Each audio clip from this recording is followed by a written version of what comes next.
Setiap yang ada maslahat, apa arti maslahat? Manfaat kebaikan, itu agama. Jadi jika kita lihat maslahatnya lebih banyak, oh itu masuk agama.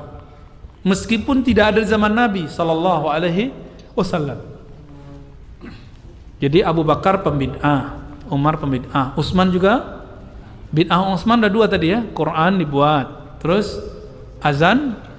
Apalagi bid'ah Utsman memugar masjid, itu dibentak juga oleh sahabat yang lain. Ente buat satu yang enggak dibuat Nabi. Kata Utsman, kamu kan enggak ngerti, ini masjid sudah sesak. Sampai-sampai Aisyah melarang perempuan pergi ke masjid karena masjid sudah sesak, sudah penuh oleh para ikhwan-ikhwan, para laki-laki.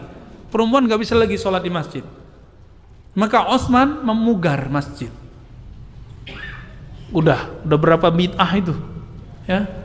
Udah berapa bid'ah itu? Yang paling banyak buat bid'ah itu Utsman dan Umar.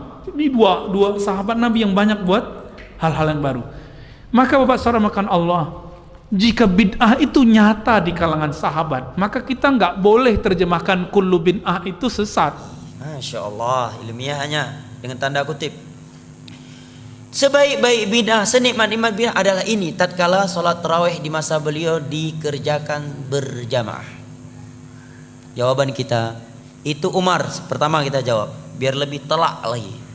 Itu Umar, Anda Umar, tapi Umar akhir zaman. Satu. Kedua, Umar termasuk khulafa ar-rasyidin yang ada perintah dari Nabi untuk mengikuti sunnah mereka. Tiga, apakah yang dikatakan oleh Umar itu sama sekali tidak ada di masa Nabi? Ada. Nabi sholat 3 malam berturut-turut tarawih berjamaah, kemudian beliau berhenti melakukannya karena khawatir akan diwajibkan kepada umat ini. Sekarang maulid, ada Umar katakan maulid nikmatul bidah hadhihi, sebaik-baik bidah adalah ini. Ada Nabi dan para sahabat di masa itu melakukan maulid walaupun cuma 2-3 kali, kemudian setelah itu kita kerjakan setiap tahun? Gak ada. Jauh sekali kiasnya. Jelas ya?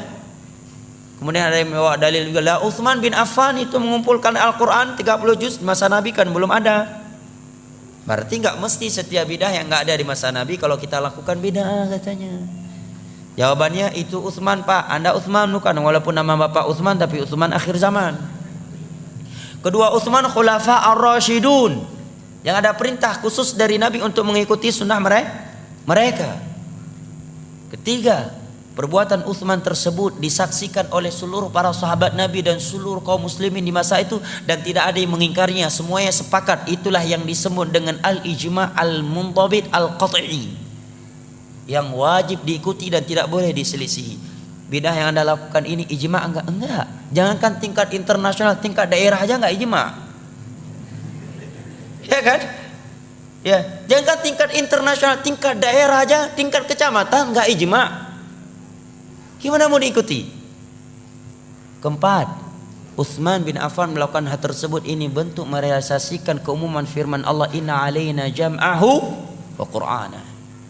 Kelima, di masa Nabi sudah ada pengumpulan Al-Quran. Beliau mencontohi itu, hanya saya pengumpulan Al-Quran di masa Nabi tidak sempurna 30 juz dalam sebuah mushaf.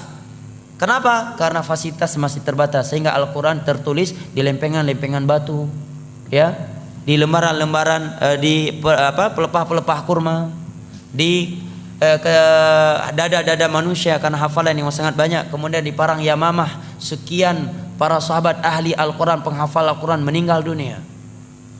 Kemudian juga dalam kejadian Bi'ir Ma'unah 70 sahabat Nabi ahli Al-Quran meninggal dunia. Maka sebelum hilang maka beliau menulis. Jawaban yang keenam, bahwa Utsman bin Affan tidak menambah sebuah ayat yang belum pernah turun kepada Nabi dan tidak pernah mengurangi sebuah ayat yang telah turun kepada Nabi. Al-Quran yang beliau kumpulkan 30 juz itulah Al-Quran yang turun di masa Nabi. Jadi sisi mana ada pembaruannya? Berarti pada hakikatnya tidak ada pembaruannya, tetapi yang beliau melakukan adalah sarana masalihul mursalah, sedangkan yang Anda lakukan adalah ritual ibadah, bukan masalihul mursalah. Ya. Kan alasan sebagian orang nggak apa-apa melakukan ibadah yang tidak ada tuntunan dalam agama selama tujuan kita baik, kedua selama tidak ada larangan katanya. Carilah dalil-dalil di atas tadi. Maka itu jawabannya. Kalau ini kaedahnya dalam beragama, maka setiap menit akan keluar bidah baru, ibadah baru. Nggak percaya? Ada orang sholat subuh 4 rakaat. Oh ini hari Ahad nih lagi ada tabligh akbar. Subuh kali ini 4 rakaat aja lah. Kita lagi semangatin. Nggak boleh Anda bilang bidah. Kenapa? Karena nggak ada larangan. Nggak ada larangan. Jangan sholat subuh lebih dari 2 rakaat. Bawa ayatnya, hadisnya. Nggak ada. Ya kan? Cuma yang ada dalam Islam subuh hanya 2 rakaat, tidak lebih. Nabi tidak pernah sholat subuh lebih dari 2 rakaat. Dan Allah memerintahkan kita untuk mengikuti Rasulullah dalam bab sholat. Nggak ada larangan jangan sholat subuh 2 rakaat.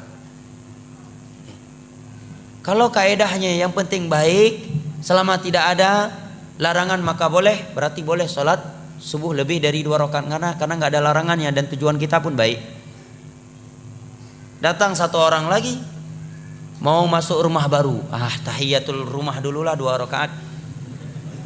Nggak boleh larang. Kenapa? Tujuannya baik dan nggak ada larangan. Nggak ada ayat dan hadis yang berbunyi jangan sholat 2 rakaat ketika mau masuk rumah baru. Nggak ada. Ya kan? Yang satu lagi baru beli fortune baru, tahiyatul fortune dulu 2 rakaat lah.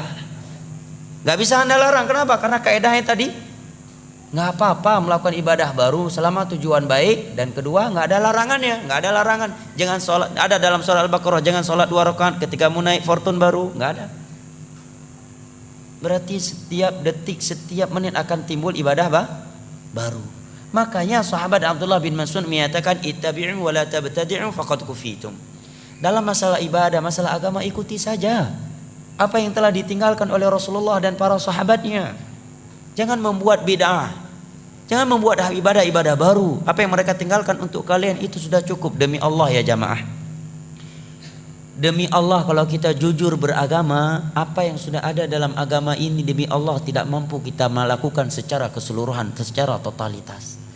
Yang sudah ada saja kita tidak mampu melaksanakannya secara sempurna, untuk apa melakukan sesuatu yang tidak ada, yang tidak dianjurkan.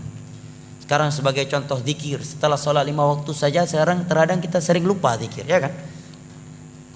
Menjelang tidur, zikir menjelang tidur tidak kalah panjangnya dengan zikir setelah sholat 5 waktu.